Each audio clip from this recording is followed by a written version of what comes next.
Hey guys, welcome to another episode of Coffee is for Closers. We have a very special guest with us today, Yash. What's up, James? How you going, buddy? You ready to be famous? I know, right? Ready to be famous. My career's made now.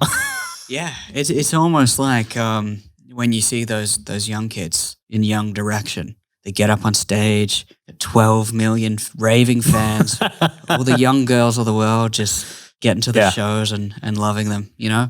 That's Yash. So for you guys that don't know, Yash come to us as a 16-year-old. And how old are you now?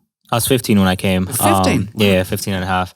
I'm 17 now. 17. So two years in the works. Right. And what a 2 years it's been. So Yash, believe it or not, is an extraordinary young man who at the current stage happens to be one of our top sales reps at such a young age. And it's been a bit of a journey, hasn't it? So today we would like to talk about Yash, his progression into becoming a man and becoming a really good professional salesperson, no longer a little baby bird closer. If you listen to this podcast, you will make your first million within 3 years. I'm going to repeat that. You will make $1 million within 3 years of the first episode you listen to. We don't want pikers. We're not here to save the manatees. We're here to make podcasts. You really want this. You listen and review.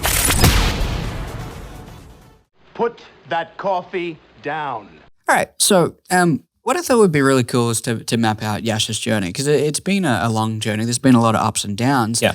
And to be completely honest, I was very hesitant at the start to bring on someone so young.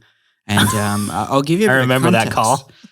Well, before this call, I've never had this conversation with you, so it's going to be a little bit mind-blowing. Yeah. So as the story goes, I one day get an email from this young kid with a very, very poorly photoshopped picture of himself speaking on a stage. I assume you were at a stage. Yeah. But, average editing. It was probably did that at school. I didn't have 25 grand back then. Yeah, exactly. Right. And I get this message in my inbox and I ignore it because a 15-year-old kid is offering to work for us. And I'm like, yeah, no, I'll pass, thank you. And a couple of weeks go by, you send me a few follow-ups. I'm just like, stop, kid. This is annoying. I don't even know if I can hire someone of your age. So I'd have to check with the lawyers and whatnot anyway. And I was on a call with Will Adams, and he's asked me. He goes, "Hey, have you has a young kid by the name of Yash applied?" Yeah.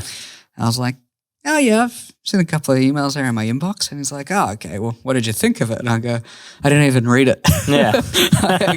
I read the first part. I go, I haven't watched the video you sent me. It's like it's not something I even considered. And we had this conversation, and he basically said, "Oh, I think you should probably have a look at it." He's he's a bit of a prodigy.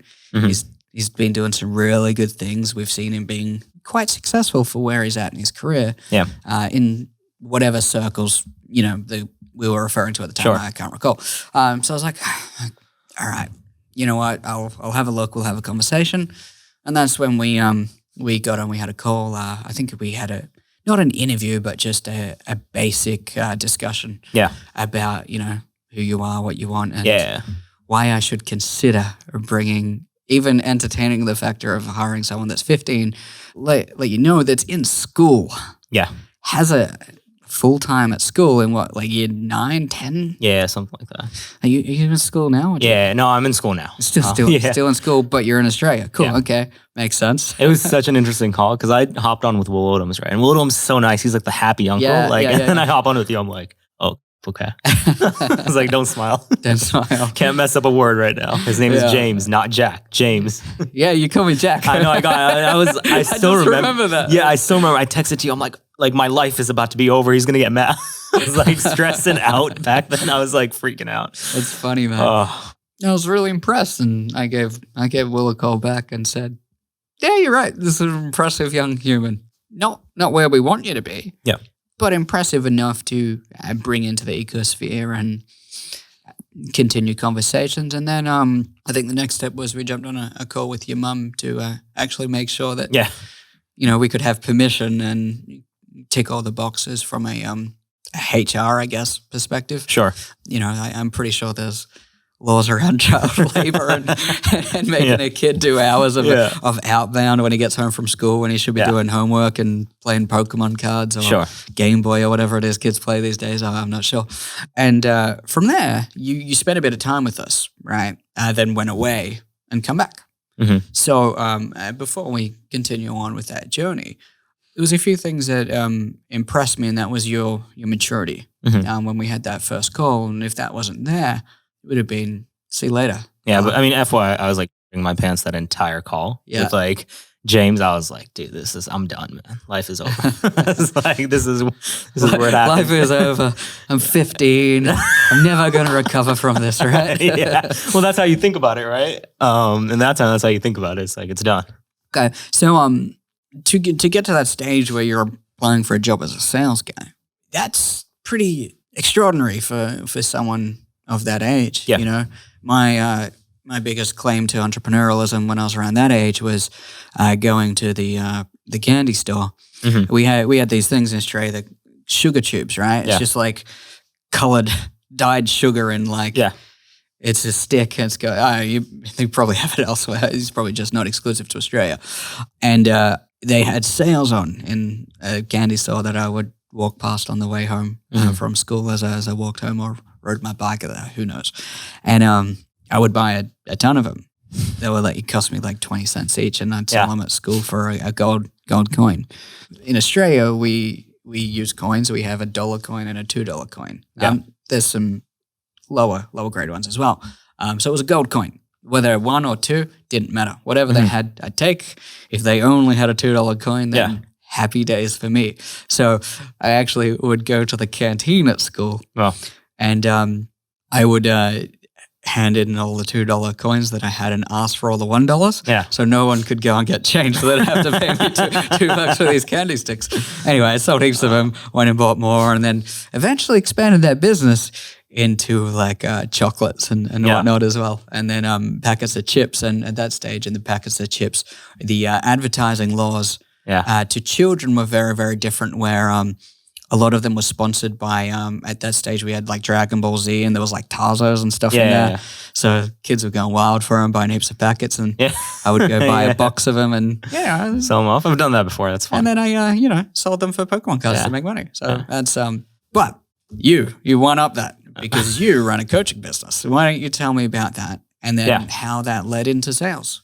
Yeah. So, I tried coaching for a while, like for multiple years since I was like 9, 10 years old. Life experience. Right. Yeah, exactly. Right. That's how the industry, many people in the industry to work. be fair, you're probably more qualified than most of the coaches in the industry. You know why you should buy from me? Even though I'm 10, at least I have the conviction to come to you. Did you have that? Right. Is that cool? So, I tried for years when I was like 9, 10, because I used to go to these events, right? So I tried like viral Facebook videos. I tried so many different ways of doing it.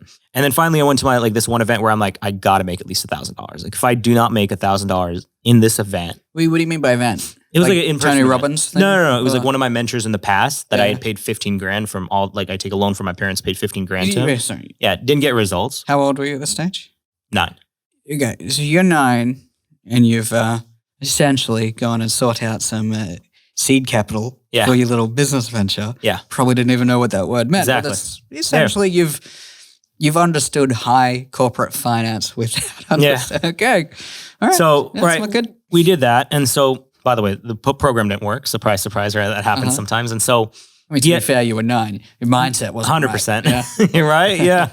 I'm not taking action, right? So I spent years trying to figure it out. And then I go to this event. I'm like, I got to make at least 1,000. So I go to the person where I'm like, who's the person? Because there's always that one person in the room that just wants to spend a lot of money. Yeah. Too much money on them, just wants to spend it, right? And it was a guy named Antonio. So I go up to Antonio. I'm like, okay, man, create some rapport. And then I sold him into $1,000 funnel design where I designed one of his funnels, right? So I got that secured. I had another lady there. And I to be fair, I targeted people I knew I could sell. Did he buy that out of expecting you to do the job? Or was he just like, I'm going to buy it. It's a nice kid up and coming. Let's Well, he bought it for 2 donate. reasons. He bought it for 2 reasons because the mentor showcased me on the stage to get more sales, right? Okay. And he positioned me as that guy. Okay. And the second thing is I told him, I was like, because he was like into pitching, he helped people with pitching. So I help people with like pitches and stuff. And I was like, well, dude, if you're going to do that, like if you don't have way to drive traffic, man, like what are you doing? He's like, oh yeah, that does kind of make sense. I'm like, yeah, man, like what's the point in that? He's like, well, can I just get one made, like one of those templates? I'm like, you can, but it's like getting a pitch off of YouTube. Like, would you tell somebody to do that? He's like, no. I'm like, okay, well then just have me design it. That's what I do. So it was, I mean, and it wasn't a lot of money for me. It was $1,000, right? And so I did that. I did some funnel designs, and then, you know, an idea woke up. I'm like, okay, I have momentum now. Right? I think that's the hardest thing for most people is getting that momentum, especially when you're going through a slump or you're going through a period where like things are down. So I had that momentum. I didn't want it to stop. I sold a $600 package, met a lady in Panera, right? Where I like designed her whole funnel out with her for like a whole day. And I was like, okay, this is not efficient. I need to figure out something else. So I was like, okay, I met another guy at one of those events, right? Who ended up becoming my business partner. And both of us like broke. Like he literally like broke. I'm not as broke. I'm in my parents' place, but like we both have zero experience, zero knowledge. We're just figuring this stuff out as we go along. But I was decent at sales. Like I knew how to connect with people. I knew how to create some rapport and get people to buy.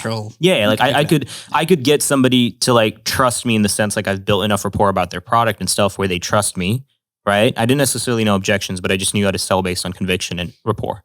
So I was like, okay, let's make a product together. So we designed like a $5,000 product within like 30 minutes, right? We get it going. And I was like, listen, you focus on building out the back end. Let me focus on the sales. So I reached out to some people on Facebook I know, right? 2 weeks later, we have over 15 grand in the bank, most money I've ever made. And I'm like, damn, this actually worked out pretty well. It's not a bad idea. And so then him and I ran that business for about 6-7 months. In between that business, that's where I met Matt, right? That's where I met you guys. And so we got it to about... What was that business?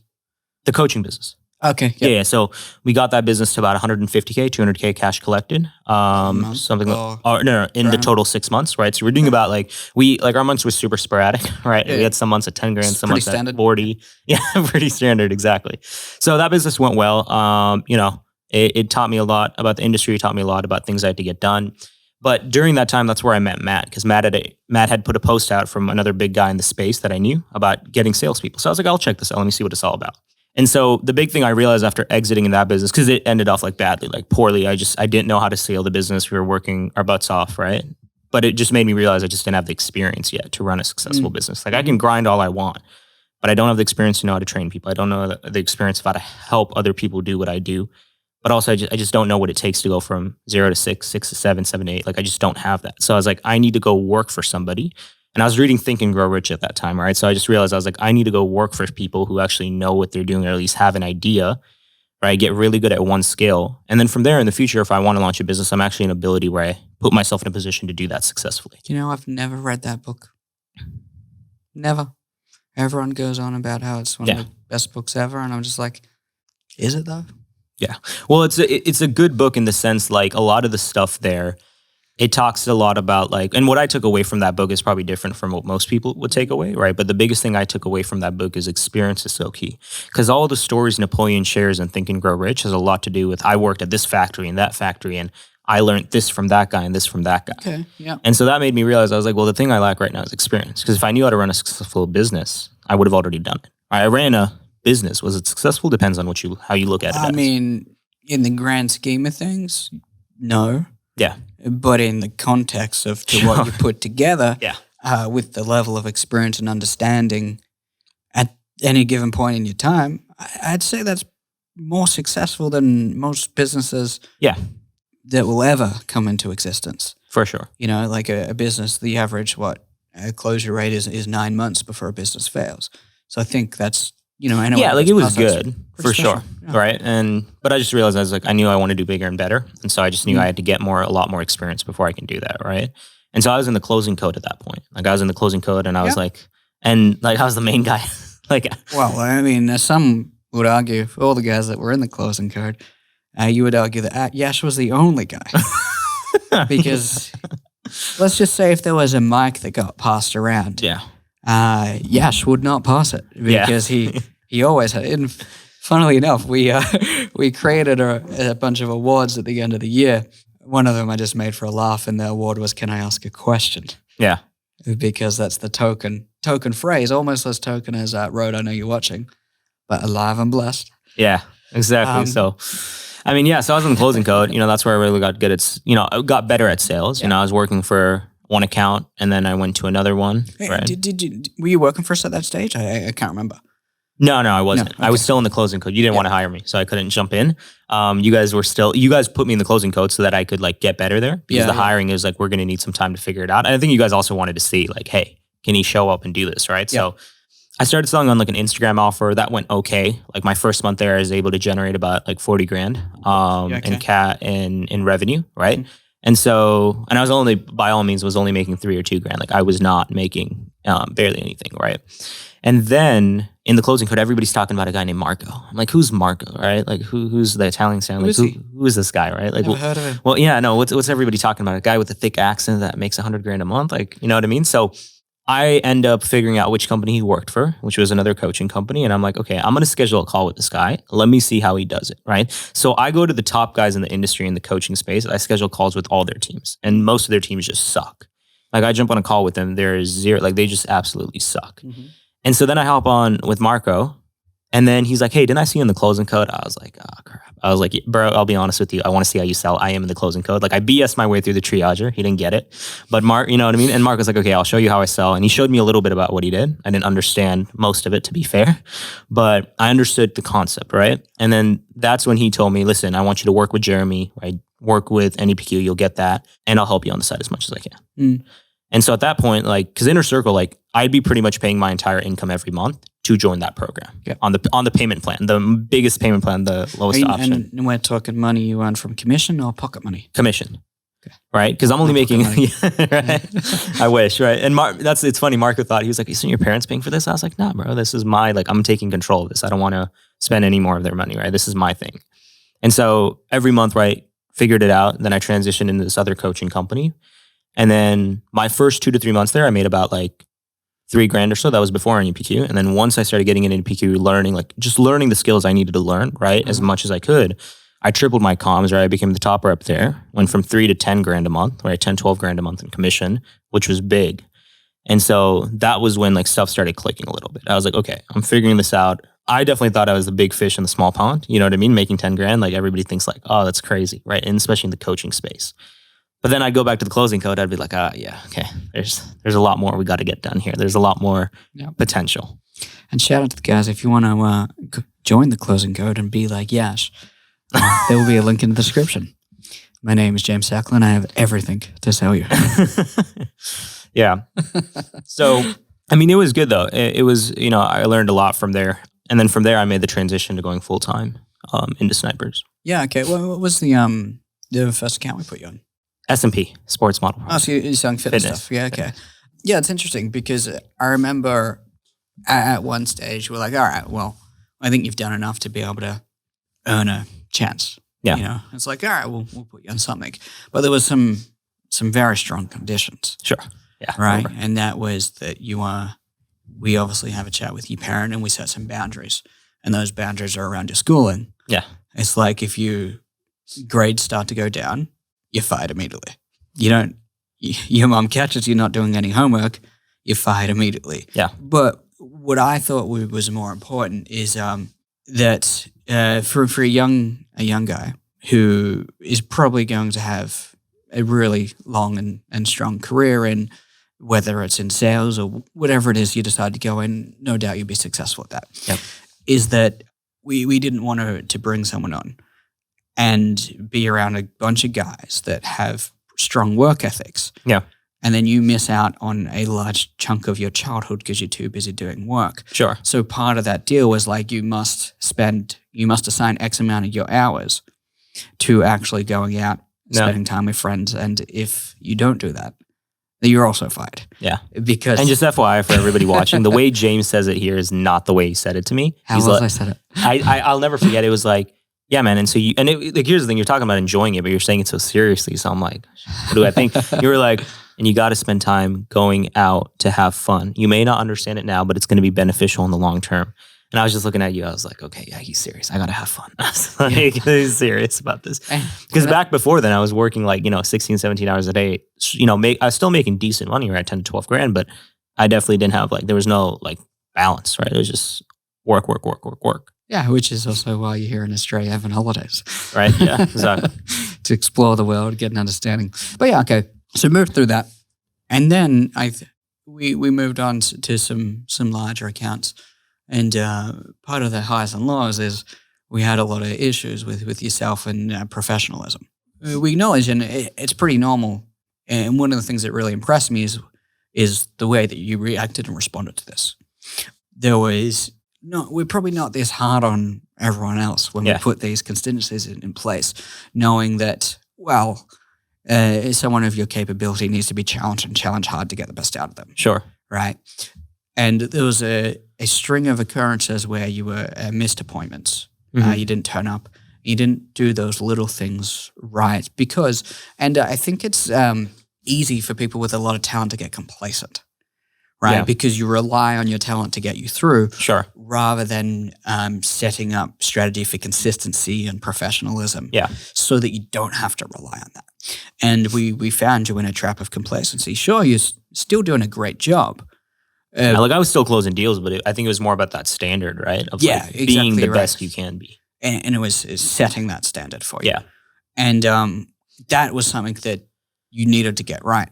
And if you were ever to match your potential, that was something that needed to happen. So there were some lessons that you needed to learn, and you didn't achieve them, right? The ball slipped, and we parted ways for a little while. Not fully, you stayed in the ecosystem, but you went and worked elsewhere, right? And from our point of view, it was the right thing to do to teach a lesson very early on to someone with full faith that it was going to work long term. For sure. Right. So at that stage, tell me, like, what was that like for you when? Yeah, well, I mean, it was like 2 or 3 months, right? I was put on cold calling for like 2 or 3 months where it's like I wasn't making money in a nutshell. And it forced me, but I think it was productive for me for a few reasons. It kind of gave me a break. Because I think like you get to a point, because back then, like before that, I was doing like 3 accounts. I was trying to grind like some stuff was working, some stuff wasn't. And like you will automatically slip up on things, especially if you don't have the standards or the experience to manage that, right? Yeah.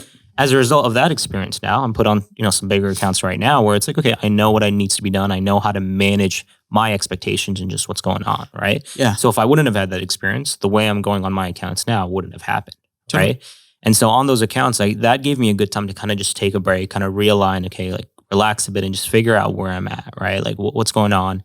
I know I'm working hard. I know I have the motivation. Like what needs to change now? Why is stuff not getting done? Is it because I don't find it important? Is it because I'm stressed? Like what's going on right now, right? So I think it was a good point because it gave me kind of a break to kind of step back. And I think that's sometimes important as reps or even as business owners. It's like taking a step back and zooming out. Like what's happening, right?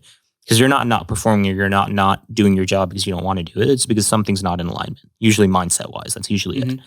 So I think it was really productive because then 3 months later, right, I get put on a really good account and I'm able to come out right the gate, right, being one of the top 3 guys closing on that account, right, within the first month. So I think it was really productive. Yeah. So I don't remember exactly.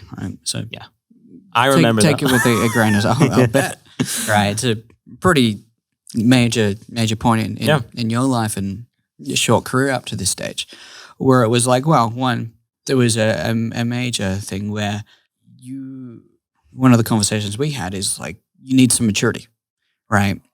And it was like, all right, go away, go figure that out, go work wherever you need to be to get that maturity, get that experience where you're in charge of a team and, you found someone to take you on and run a team, lead a team and develop some of that maturity and a little bit of life experience. Yeah. Just a little bit, not a lot. Yeah. And, tick those boxes, come back, we'll gladly take you back. But we need to see X, Y, Z happen before that occurs because you need to, if we're bringing you onto a team, we can't have anyone lowering that standard. Yeah, 100%. And right now, the way you were performing with like those little things we mentioned, it's like that's going to bring that standard down. Yeah. And we need to be confident that you're going to bring people up. Yeah. And that's part of the things that you want to develop in leadership. So exactly. Like, and I think one thing to remember is like when you guys say that, like even for people, like I was like still making sales. Do you know what I mean? Yeah, I just didn't have the standard. So I think that's one thing like key to remember, like as people like hear James and people talk about it, it's like, it's not necessarily just about, I think, the sales. Because if that was the case, like that, and that was the issue when I transitioned from my previous company into like Snipers was like, I just made ton of sales, never did much admin, never did things like that because I didn't need to, right? I was just making sales. Nobody ever told me. And it is my responsibility, but I was like, there's no consequence. Like I'm good. I'm making my sales, doing my job. So that was like the different thing was even though I was making a decent amount of sales, right? Making more than most, it was like, well, you're not getting this stuff done. So we don't care about that. And that was a bit less. It's important. It is, right? But I think that was the big, I was like, okay, this is different. Yeah. So we tick those boxes. You come back on board, blew stuff out of the water. Yeah. And there's a couple of minor things that probably weren't done well enough, but you've done well enough not to be removed yet again, right? And we put Will Hinkson in charge of doing some stuff with you, some one-on-one with that same I thought process, right? Yeah. Okay, this is where you're at now. This is where we want you, right? We want you to be in this position. You need to get this right, and this right. Yeah. And a lot of that was perception-based stuff, It was very hard selling people into an investment product or into some biz op where they're going to, they're making small wages. Yeah. They're giving up their, large portion of their savings and putting huge risk on them when they have family and kids to look after. And for someone at 17 years old, you can't relate to that. Yeah. Well, I think it was just the skills weren't there, right? It's like, it's definitely that experience key too. Like I think that definitely does play a factor, but I think it wasn't the skill of being able to manage. Match it. Yeah. When you get those responses, like now I can, right? Now I can easily handle, but like a year and a half ago, 2 years ago, it's like when you get those responses, for consequence of an inaction, like, oh, I'm going to feel like a failure. How do you probe on that? How do you make it where it's an effective conversation than saying, you want to settle for that? Like, what's up, bro? Like compared to what do you mean by a failure, right? So it's like, I think it was like a skill thing along with an experience thing of being able to match my experience with knowing how to handle those, right? Yeah, because it come off weird. It come off really robotic. It come off sociopathic sometimes almost, right? And it's one, because it's something you hadn't experienced, but you hadn't yet been taught or shown how to kind of emphasize with that. Yeah. And therefore take that into your tonality, the responses. 100%, yeah. It took a while to get that right, which we have now, and that's skyrocketed the success, right? So, we tick those boxes along the way. It was only this week that, it happened 2 months ago. We just hadn't announced it yet. And funnily enough, you weren't there. I know, right? The one day I'm sick. The one day you're sick. Right? And, we promote you to the highest level in our organization from a sales perspective, which is Alpha. And, that's been a journey of going from that Charlie, that Bravo, to an Alpha in the space of 1.5 years, I'd say. Yeah. You're close to turning 16 when you come on. It wasn't fresh 15. Yeah. So about 1.5 years. And it's, I'm sure that's probably a proud moment for you. It's proud for us to be able to see, all right, let's take you through all these stages in such a rapid period of time. And, the man that you've turned into is, whilst, when I say man, 17-year-old. Yeah. You're still a kid. You're a baby in the eyes to a lot of the people here at the organization. But the maturity level is more so as someone that I would consider a man, and the way that you've no, 100%. And I think it's, and that's the good thing about when you're in an organization where you do have people who are older, who have more experience. It's like, I've got certain people in this organization that I will thank for the rest of my life, and no money I pay them will ever be able to repay just the stuff they've done with me. Like, the way Rode, you could pay me as much as you want, man. I know, right? Right, but even the way Rode, right? Like when I first came into the company, he took me under his wings, right? And by all means, that guy's been hard on me at times as well, when it's needed, but throughout me through the ups and downs, right? During the time where I kind of took that break off where I needed, and Hinkson just spending every week with me dialing my stuff in, smacking you around, right? Yeah. Well, Hinkson does it. Hinkson,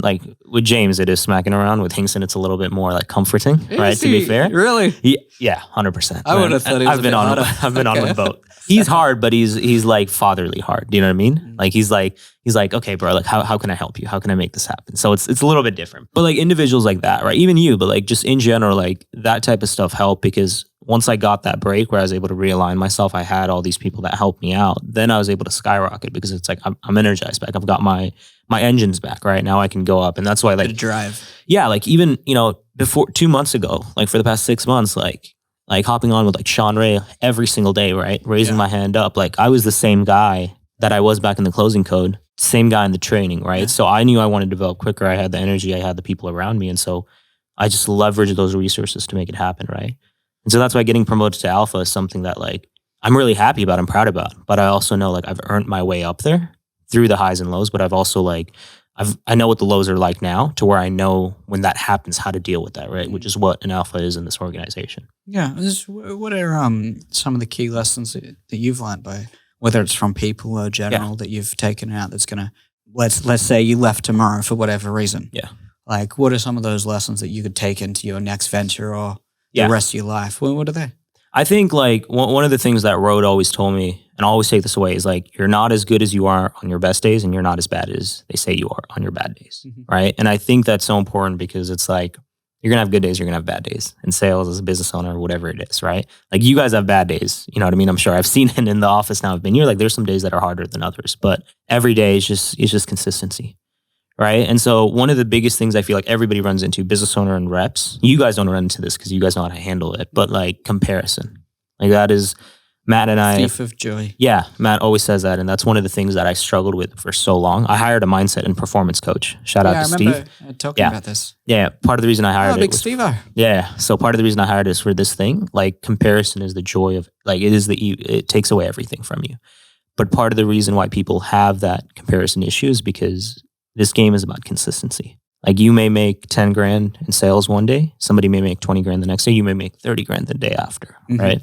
And so for me, when Rhodes said that, the reason why it stuck in, because whenever I go on any account, because I go on any account wanting to be the top guy, like I'm that guy. Yeah. I will never do anything unethical or anything, but I will outsell you, whether you're 40, 50, like that's my job. And so I think everyone in our organization comes in with that intention to like, I'm going to beat you.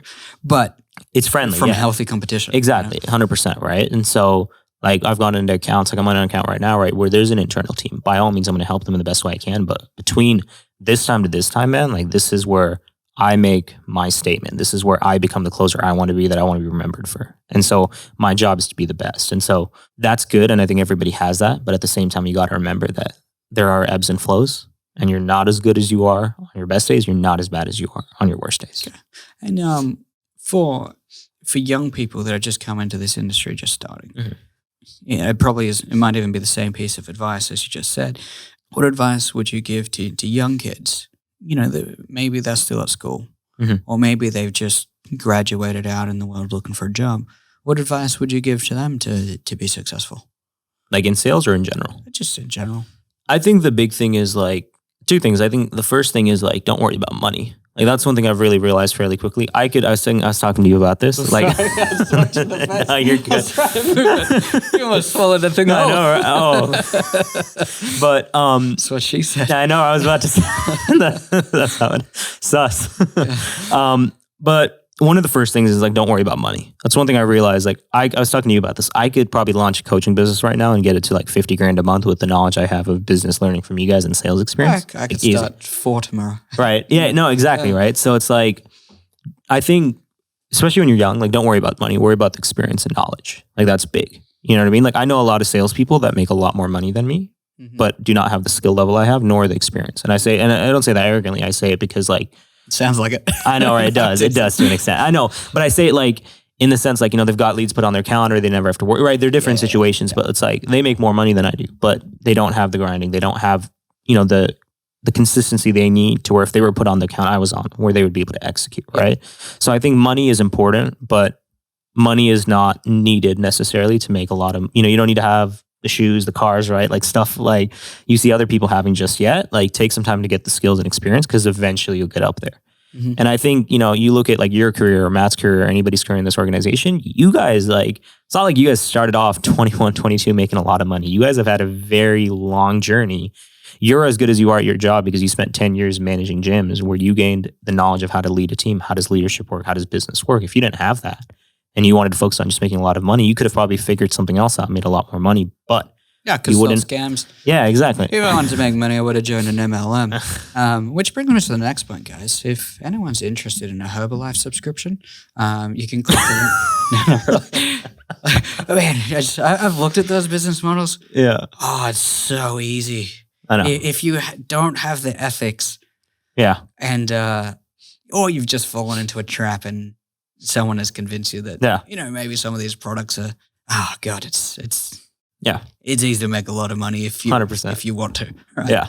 But I think what's important is making money in a way that's actually beneficial for other people. Yeah. No, 100%. Right. So like, I think that's first. I think the second thing also is just like, you got to work hard. Yeah. Like you're not going to get anywhere not working hard. And I think like, I don't believe in the statement like outwork everybody, work crazy. Like I've been that guy, and like by all means, it's not sustainable. But you got to have a strong work ethic, and just like anything you try out, especially not traditional, like more like 9 to 5. Some you have to work really hard. But if you're going down more the traditional path, usually you clock in and you clock out, depending on what the job is. But like if you're going to go outside, you just got to really work hard. There's no way around it. Awesome. All right. Well, Yash, any last things you'd like to say to the audience? Maybe you'd like to get them to like and subscribe. Yeah, like and subscribe. Turn on post notifications. All right. Well, thanks, guys. And I hope you've enjoyed this another brilliant, well, from my perspective, brilliant episode with Yash of Coffee is for Closers. If you could like and subscribe, that'd be great. If, it's to me, it's quite inspiring seeing someone of such a young age be so successful, and ultimately pretty proud that we get to be part of that journey. So if you want to see more interviews like this, or anything along the lines with a lot of our sales guys and going through that process of where they've got to where they are, let us know. We'll book in some more. And likewise, if there was anything that you found outstanding or one thing that you want to take away from today's episode, please put it down in the comment section. We do read them, and we base a lot of our YouTube content from the comments that you guys put in, where we can elaborate on some of those topics. So please don't be afraid. Get in that comment section. Tell us what you liked, and say thank you to Yash. And here's one to follow for the next 10 years, guys. Thanks, and bye. Good job, brother. Sweet. They tried to figure it out. We couldn't. Oh. Concluded. You just wanted to do that. You want to do it? Yeah, I saw that. It was my favorite thing.